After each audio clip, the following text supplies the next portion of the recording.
എൻ്റെ പേര് ഷാരോൺ. ഞാൻ കണ്ണാന്തുറയാണ് താമസിക്കുന്നത്. ഞാൻ പഠിക്കുന്നത് വെട്ടയാട് സ്കൂളിലാണ്. ഞാൻ 10ാം ക്ലാസ് വിദ്യാർത്ഥിയാണ്. എൻ്റെ പ്രൊജക്റ്റിൻ്റെ പേരെന്ന് പറയുന്നത് ആൻറ്റി സ്ലീപ്പ് അലാറമാണ്. ഞാൻ ഇത് ഉണ്ടാക്കാനുള്ള കാരണം എന്ന് പറയുന്നത് എൻ്റെ കുഞ്ഞിലത്തെ ആക്സിഡൻറ്റിൻ്റെ ബേസിലാണ് ഞാൻ ഇത് ഉണ്ടാക്കിയിരിക്കുന്നത്. കുഞ്ഞിലെ എനിക്കൊരു ആക്സിഡൻറ്റ് പറ്റിയിരുന്നു. ഫ്രണ്ടിൽ വന്ന വണ്ടിയിലെ ഡ്രൈവർ ഉറങ്ങിപ്പോയി. അപ്പോൾ എൻ്റെ വണ്ടിയിൽ വന്ന് ഇടിച്ചു. അപ്പോൾ എനിക്ക് 23 സ്റ്റിച്ച് തലയിൽ വന്നിരുന്നു. അതിനി ആർക്ക് സംഭവിക്കാതിരിക്കാൻ വേണ്ടിയാണ് ഞാൻ ഈ ആൻറ്റി സ്ലീപ്പ് അലാറം എന്ന് പറയുന്ന പ്രൊജക്റ്റ് ഉണ്ടാക്കിയിരിക്കുന്നത്. ഇതിലെ മെറ്റീരിയൽസ് എന്ന് പറയുമ്പോൾ ഹാർട്ട് എന്ന് പറയുന്നത് ഈ ടൈമർ സർക്യൂട്ടാണ്. പിന്നെ second heart I blink sensor. പിന്നെ ഇതിൽ വരുന്ന 2 5 വാൾട്ട് റിലേ മൊഡ്യൂള്, ഒരു റിലേ മൊഡ്യൂള്, ഒരു 3.7 വാൾട്ട് ബാറ്ററി, 2 9 വാൾട്ട് ബാറ്ററി. 3 സ്വിച്ചിലാണ് ഇത് വർക്കാവുന്നത്. നമ്മൾ ഐ ബ്ലിങ്ക് സെൻസർ ഒരു സിഗ്നൽ ട്രാൻസ്മിറ്റ് ചെയ്താണ് ഈ റിലേ സ്വിച്ച് ആവുന്നത്. ഈ റിലേ സ്വിച്ച് ആയതിനു ശേഷമാണ് ഈ ടൈമർ സർക്യൂട്ട് ഓൺ ആവുന്നത്.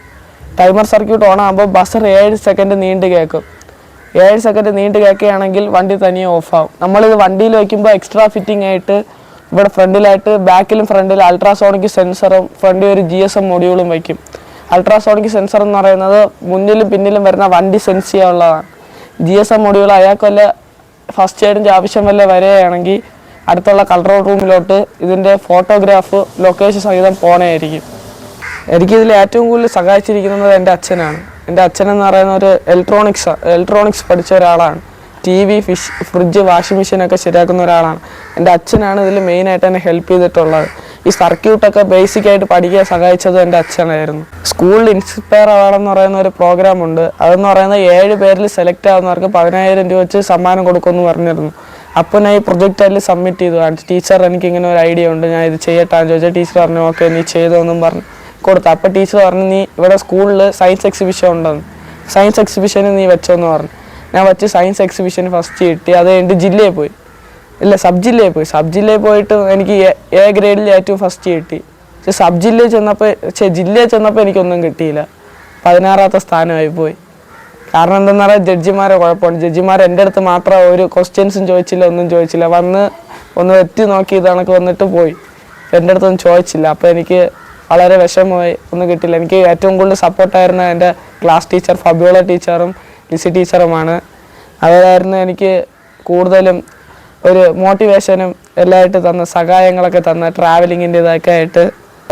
കോസ്റ്റ് എന്ന് പറയുന്നത് വെറും 500 റുപ്പീസിൻ്റെ അത്ര 500 റുപ്പീസിൻ്റെ താഴെയാണ്. 500 റുപ്പീസ് ആയില്ല, താഴെയാണ് ഇതിൻ്റെ. ഇത് എല്ലാവർക്കും ചെയ്യാം. ഇതിൻ്റെ സർക്യൂട്ട് അറിയാമെങ്കിൽ എല്ലാവർക്കും ഇത് ചെയ്യാം. പിന്നെ നമ്മൾ കാറിൽ സെറ്റ് ചെയ്യുമ്പോൾ ഒരു ഓട്ടോമൊബൈൽ ആൾ ഒരു എൻജിനീയറും കൂടെ എൻ്റെ അടുത്തുണ്ടെങ്കിൽ അവർക്കറിയാവുന്ന എനിക്കറിയാവുന്ന അവർക്ക് അറിഞ്ഞൂടാത്തൊരിതാണ്. അപ്പോൾ ഞങ്ങൾ 2 പേർ ഐഡിയ ഒന്ന് ചേർന്നാൽ ഇത് കാറിലും കൂടെ വയ്ക്കാൻ പറ്റും. എന്നാലേ ഈ പ്രൊജക്റ്റ് സക്സസ് ആവും. അതുവരെ ഞാൻ ചെയ്തുകൊണ്ടിരിക്കും ഓരോ പ്രൊജക്റ്റ്. ഇനി നെക്സ്റ്റ് ആയിട്ട് ചെയ്യാൻ പോണ പ്രൊജക്റ്റ് ഒരു റോബോട്ടാണ്, ഒരു മിനിയേച്ചർ റോബോട്ട്. നമ്മൾ അങ്ങോട്ട് ക്വസ്റ്റ്യൻസ് ചോദിച്ച് ആൻസർ പറയുന്നതാണ് ഒരു അലക്സ ബോട്ട്. അതാണൊക്കെ റോബോട്ടാണ്. അത് അധികം താമസിക്കാതെ തന്നെ ഞാൻ ഉണ്ടാക്കും. അതിന് ആവശ്യമുള്ള Arduino Uno nano board programming ലാപ്പാണ് എനിക്ക് ആവശ്യം. എനിക്ക് ലാപ്പില്ല. ലാപ്പ് ഉണ്ടായിരുന്നെങ്കിൽ ഞാൻ പ്രോഗ്രാം ചെയ്തെടുത്ത് തന്നെ. ഇപ്പം ഞാൻ 3 സ്വിച്ച് ഓൺ ചെയ്യാൻ പോവുകയാണ്. കാർ സ്റ്റാർട്ടായിട്ടുണ്ട്. നമ്മൾ ഐ ബ്ലിങ്ക് സെൻസർ ഞാൻ വയ്ക്കാൻ പോവുകയാണ്. നമ്മൾ ചെറുതായിട്ടൊന്ന് ഒരു തല ഇറങ്ങണ പോലെ ഒന്ന് കണ്ണടച്ച ബസറെ നമ്മൾ എണീച്ച ബസർ ഓഫ് ആവും. നമ്മളങ്ങനെ കണ്ണടച്ച് ഉറക്കത്തി അങ്ങനെ നീണ്ടു പോവുകയാണെങ്കിൽ വണ്ടി തനിയെ സ്റ്റോപ്പ് ആവും. ഇപ്പം ഞാൻ പറഞ്ഞ പ്രോസസ്സ് എല്ലാം ഇതിൽ നടക്കും. നമ്മൾ പിന്നെ തുറക്കുകയാണെങ്കിൽ സ്റ്റാർട്ടാവും. പക്ഷെ ഞാൻ കാറിൽ വയ്ക്കുമ്പോൾ ഒരു മാൻ പവർ ഉണ്ടെങ്കിൽ ഈ കാർ വർക്കാവും. Thank you.